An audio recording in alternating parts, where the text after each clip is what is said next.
Another extremely useful panel inside of Dreamweaver happens to be the Insert panel. And this one is very advantageous, especially to beginner HTML designers who are not really all that familiar with the means of creating certain types of coding elements. Let's take a look exactly at what I mean. You'll notice that in my designer view, when we expand our floating panels here on the side, you'll notice that I have my CSS styles and my files, but there's also this one here, which I'll double click. It's called the Insert panel. Now, if I was in the classic view, I'll just blink out for a second, you'll notice that we have the Insert panel right at the top.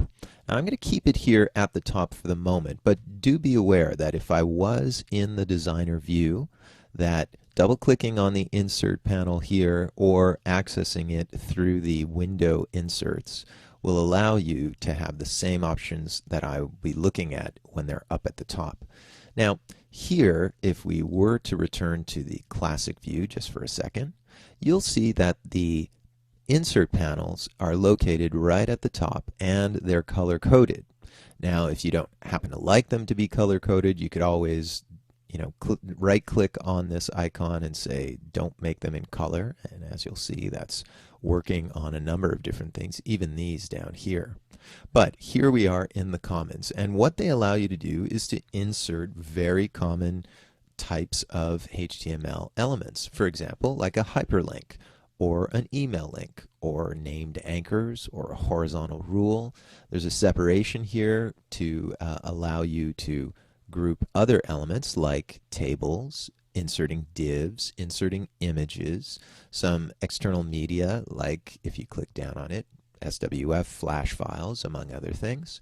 There's also things like the Layouts tab, and the Layout tab allows you to work with things like divs and fluid grids. These are all elements that we're going to be examining much more in great detail in future videos. Form elements, really, really useful to have these at your disposal. Data sets, as you can see here, spry elements, which are kind of like some widgets and other elements in here. jQuery mobile, another topic that we'll explore. Text editing, making things bold and strong and emphasized.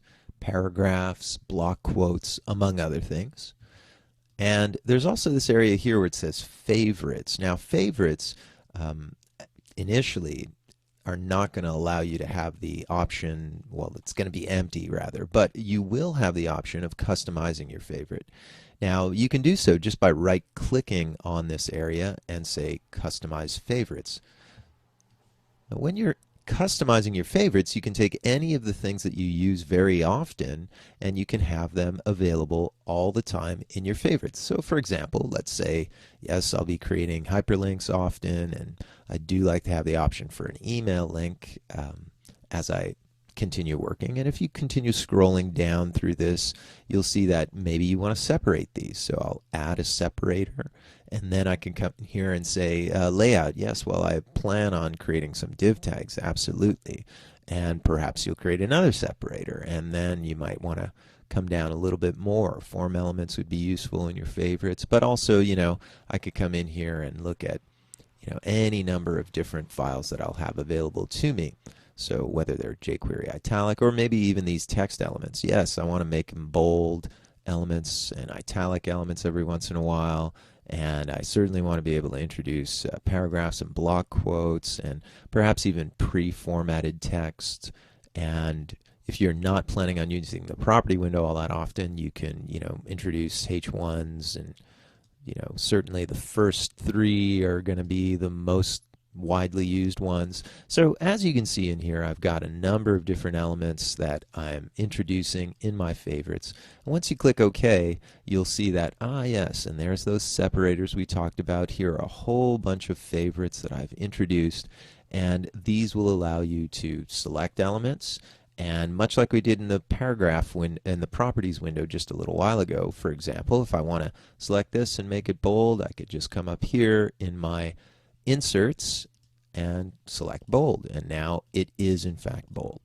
So the insert menu system is a really nice one to use. And remember, if you are actually working in the designer view, as I happen to see right here, if it's double clicked, it's collapsed. You could just double click it to open it up. You can collapse some of the other ones here.